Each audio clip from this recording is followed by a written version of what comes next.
Merci beaucoup. En tant que parent et citoyen aussi congolais, c'est une inquiétude.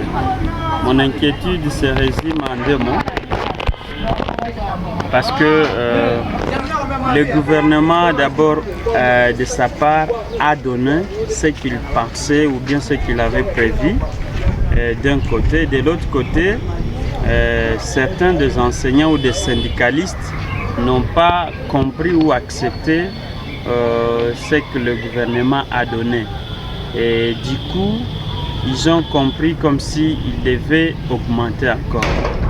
Mais au sein même des syndicalistes, il y a une division. Il y a ceux qui acceptent le peu que le gouvernement a donné, et il y a ceux qui refusent aussi.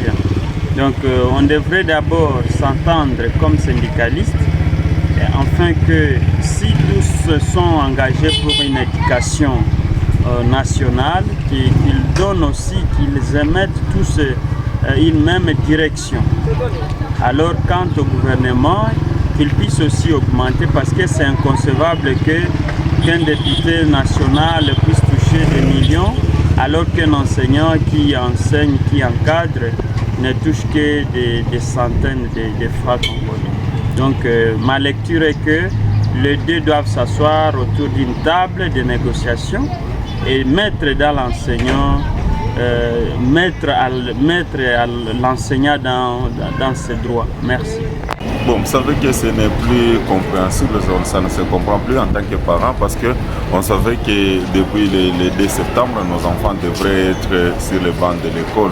Mais malgré les négociations entre les bancs syndicales des enseignants et l'État congolais, il n'y a pas de compromis fixe qui pouvait garantir la rentrée de nos enfants.